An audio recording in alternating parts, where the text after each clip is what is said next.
YouTube channel के सभी दर्शकों को मेरी ओर से नमस्कार। शांभवी ज्योतिष। निर्जला एकादशी ज्येष्ठ मास की शुक्ल पक्ष की एकादशी को निर्जला एकादशी कहते हैं।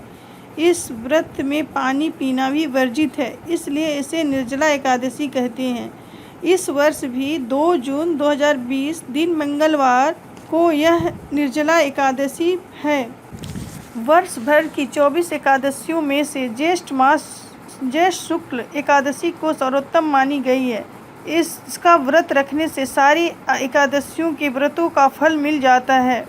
यह व्रत नर नारी दोनों ही को ही करना चाहिए। इस दिन निर्जल व्रत करते हुए शेष शाही रूप में भगवान विष्णु को आराधना का विशेष महत्व है। इस दिन ओम नमो भगवते वासुदेवाय नमः का जाप करके गोदान, वस्त्रदान, जल, छत्र आदि का दान करना चाहिए। एक कथा आती है, एक बार महर्षि व्यास पांडवों के यहाँ पधारे। भीम ने महर्षि व्यास से कहा, भगवान युधिष्ठिर, अर्जुन, नकुल, सहदेव, माता कुंती और द्रौपदी सभी एकादशी व्रत करते हैं और मुझे भी व्रत रखने को कहते हैं, परंतु मैं बिना खाए रह ही नहीं सकता। इसलिए 24 एकादशियों पर निराहार रहने का कष्ट साधना से बचकर मुझे कोई ऐसा व्रत बताइए जिससे करने से मुझे असुविधा भी ना हो और सब फल मुझे मिल जाए। महर्षि व्यास जानते थे कि भीम के उदर में वृक नामक अग्नि है, इसलिए अधिक मात्रा में भोजन करने पर भी उसकी भूख शांत नहीं होती।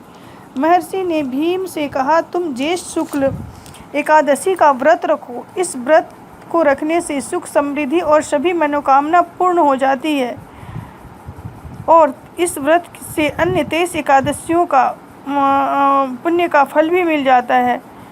तुम जीवन पर्यंत इस व्रत का पालन करो। भीम ने इस बड़े ही साहस से निर्जला एकादशी का व्रत किया और उसी समय से इस एकादशी का नाम भीमसेन एकादशी भी कहते हैं।